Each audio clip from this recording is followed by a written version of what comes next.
Hello, good morning, good afternoon, or good evening. This is Professor Bay, and today we're going to talk about Chapter 2, the encounter that happened between the natives in America and the Spaniards or the Portuguese that came to conquer. Okay, so let's get started. So, talking about the Spanish and the Portuguese in this chapter, they created patterns of social dominations, as you will see during the colonization, which continues today. It's part of the culture because of the history that Latin America had. Iberian invaders came to America seeking for riches, they wanted to be served, and they were claiming religious righteousness. Okay? And what did they find in America? They found these patterns of indigenous life. There'll be three groups of people that you will learn about. And number one is the non-sedentary people. These are mobile existence as hunters and gatherers. So they don't stay in one place. They move from place to place as nomads. Small groups and simple social organization. Northern Mexico, you can find this in the northeastern Brazilian area also called the Sertão, and the people in the Pampas plains of Argentina. They have egalitarian societies, so everybody's equal, and outstanding people can become leaders. Okay, so we have this kind of society that is mobile, that moves from place to place with egalitarian societies. And then number two, we have semi-sedentary people. These are the forest people, and they had agricultural practices that were adapted to thin tropical soils. They built villages, okay, but move very frequently, allowing old garden plots to be reabsorbed into the forest. So they'll do harvesting, and then everything will go back to nature because they'll move to another place after that. So they will open new, agricultural places and villages elsewhere after a certain amount of time. And an example is the forest dwelling Tupi in Brazil, organized by tribes and by gender roles, but not by social class. And these people did not build empires, and they had egalitarian societies too, where outstanding people could become leaders. So you have the sedentary, fully sedentary, and then we have the semi-sedentary people. Now we're going to look at the third group. So the third group is the fully sedentary people. These are permanent settlement, usually in high plateau rather than the forest, as you will find with the Incas, the Aztecs, and the Mayans that created empires.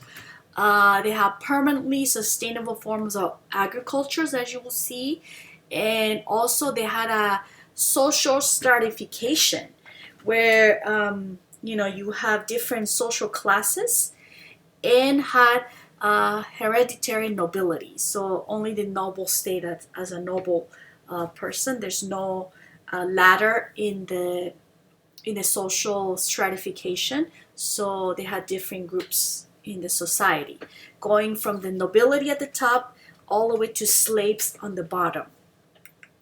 So here's the map of the empires. As you can see over here, the main areas of Mexico where you find Tenochtitlan, the capital of the Aztecs. And then you have the Mayans in the Central America area. As you can see here, if you look at the countries, Mexico has the Aztec Empire, and the Mayans includes these Central American countries like, Guatemala, a little bit of El Salvador, Belize, right? As you can see here. And the main sites were Tikal and Chichen Itza, okay? Chichen Itza in southern Mexico and Tikal in Guatemala. And then you have the Inca Empire over here, where they found Machu Picchu and all the ruins over here by the Andes.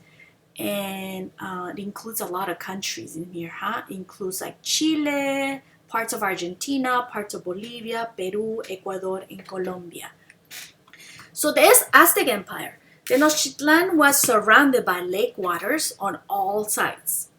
So the Mexico City that you see today used to be surrounded by a lake. So that's why they said the ground is not as firm, right?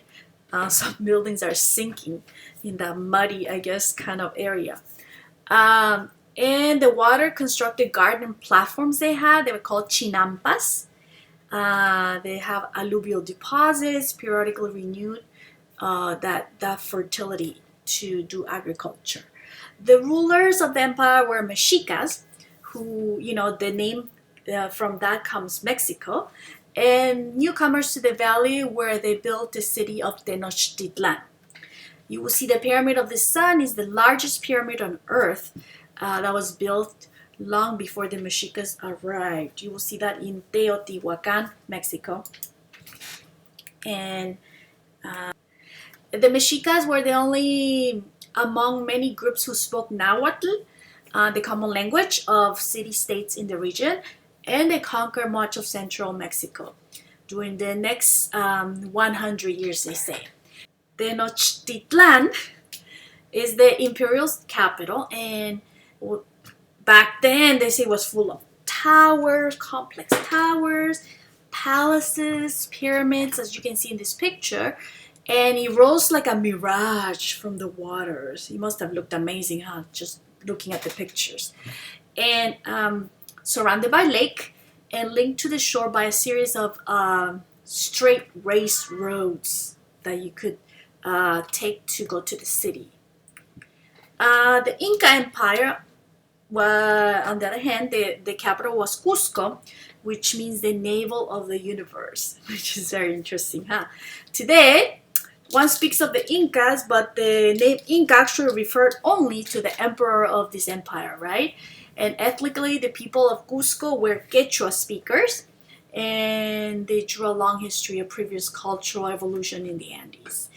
It's very interesting. If you look at the architecture of Cusco, this beautiful city, they have earthquake resistance masonry walls, which are interlocking stones. And I wanted to show you a picture so you can see what it looks like. Look at this. It's like stones that are not all the same size, perfectly fitted, without cement, they say, and without the technology of the wheel. They were able to do this here and in many sites around Cusco in Peru. And they're so perfectly fitting that you can even put a credit card through it, It's so perfect engineering, and it's earthquake resistant. So if you can see here, this is all built by the Incas that's still surviving today. And on top of it, the Spaniards built buildings that fell many times when the earthquakes happened in Peru. So, you can see how the Inca architecture is standing strongly as compared to the Spaniards.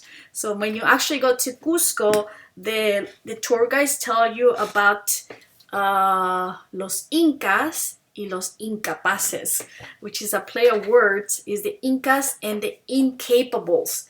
Incapaces referring to the Spaniards and the Incas to the Incas, which is kind of funny. Okay, so you see the shape in here that gets narrow at the top is the earthquake resistant construction. And all this was done by placing, do you see how this interlocks into this piece over here? And it fits so perfectly that even if it shakes with the earthquake, it doesn't get destroyed. So you have that Inca construction who were very, very good at engineering and architecture. The Mayan Empire, on the other hand, was less imperially inclined, beginning much earlier than Tenochtitlan and Cusco. Maya city-states with ceremonial states, we can see Tikal, Copan, Tulum, and Uxmal. And look at these beautiful pictures, right? And the cultural attainment was in art, architecture, and astronomy for the Mayans. So what happened at the encounter? So at the moment of the encounter, most of Latin America was inhabited by non-sedentary or sedentary people, like the people in the Pampas in Argentina and the Tupis in Brazil.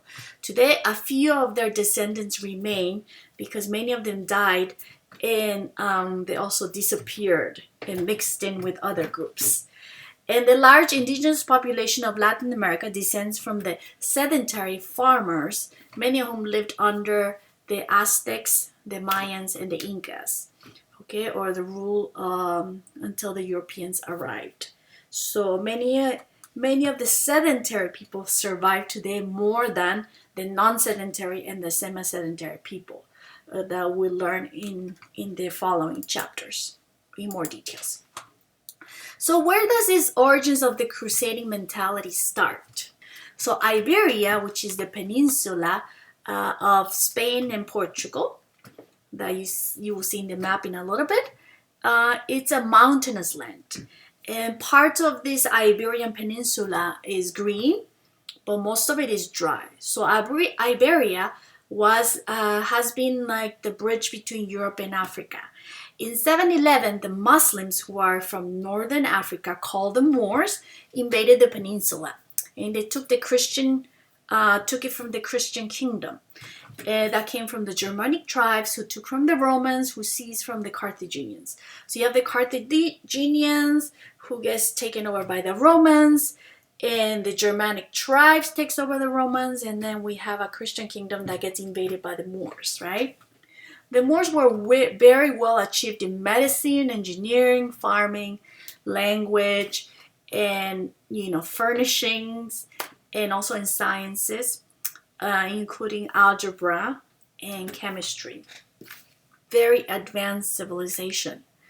And here in the map, you can see this is the Iberian Peninsula that you see. Over here today is Portugal, and the rest is Spain, which connects to France over here. So all these Moors from northern Africa here came through the Strait of Gibraltar, which is right here, and moved up north, conquering most of Spain from 711 until they were there until like 1492. And the only region that was not conquered by the Moors was at the northern part, at the top, where you find Asturias, the region of Asturias. So the Muslims were in Spain for more than 700 years. And Christians had exposure to very sophisticated people, the Moors, who did not look European, and they had darker skin. They also had Jewish people and also enslaved Africans at the time. And King Alfonso X from 1252 to 1284 represents the high point of this multiculturalism. But after 800 years, that gets dissolved, the multiculturalism. And they start this intolerant drive called the Christian Reconquest, looking for the purity of Christians. And from that comes the Inquisition and all that stuff. And the finding of the tomb of Santiago de Compostela, St. James the Apostle, is what sparkled this Reconquest. And they start pushing the Moors back towards the south. So they start fighting against the Moors, bringing the Christianity back. And this is called the Reconquest. Okay? And from the Reconquest, two Christian kingdoms emerge as leaders. One is Castile, and later uniting with the kingdoms of Aragon. I don't know if you know about the Isabel and Fernando. So Isabel of Castile and Fernando de Aragon, they married and becomes a bigger kingdom. Leon also and Navarra. And Portugal is the first to complete the conquest in the mid-1200s.